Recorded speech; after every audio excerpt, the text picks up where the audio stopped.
Howdy folks, it's Meandering Mike in the Man Cave of Madness. This is my weekly channel update. As you can see here, it's kind of a typical week, 3 videos, one for last week's channel update, 2 new videos, they're both unboxing, no playthrough or how to play this week. Struggle for Zorn is coming, had to do some reshoots and I'm working on the editing now, most likely next week. But what were the 2 unboxings we did for this week? So the first one there is The Dungeon. This is from Cosmos Games, part of their Adventure Games Discover the Story series. I had a poll on my channel where there was 4 games out there that were non-board games that you were to pick from which one I would do, and this was by far the winner at 54% of the vote. So out of 4 choices, it got over half the votes. So this is one of those kind of adventure games, a paragraph booklet where you're trying to figure out what's going on, why are we stuck in this dungeon, how do we get out of here.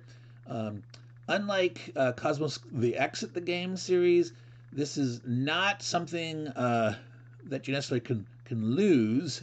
It's not as time constrained. It's like you just need to discover the story. So it's a better game if you like something a little easier, not as tense. This Discover the Story series could be for you. It's cooperative, up to 4 players. You can play it solo. There's actually 3 parts to it, 3 chapters, and each chapter is rated to take about 90 minutes.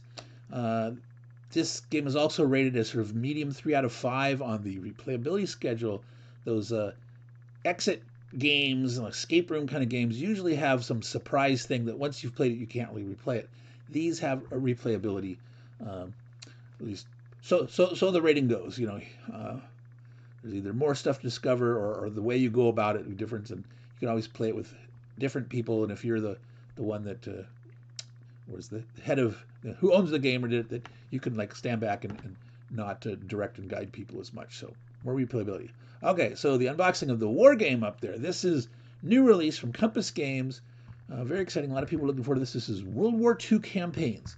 1940, 1941, 1942. Those are actually the title of the 3 games in it. 1940, 1941, and 42.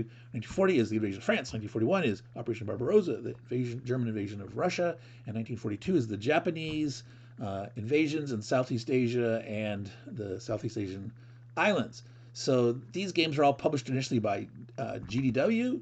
They are smaller format. They were part of their Series 120 games, which were no more than 120 counters and a target time of 120 minutes to play each.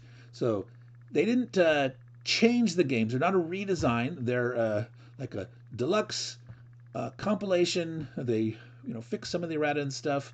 There is some minor errata and clarifications for some of the games still too. They're very, very minor things though, but they deluxified the components. Now they're not mounted maps. However, they're much bigger and nicer quality. The counters are bigger. You can see these things. My old eyes are very happy. They're like 5/8 inch counters.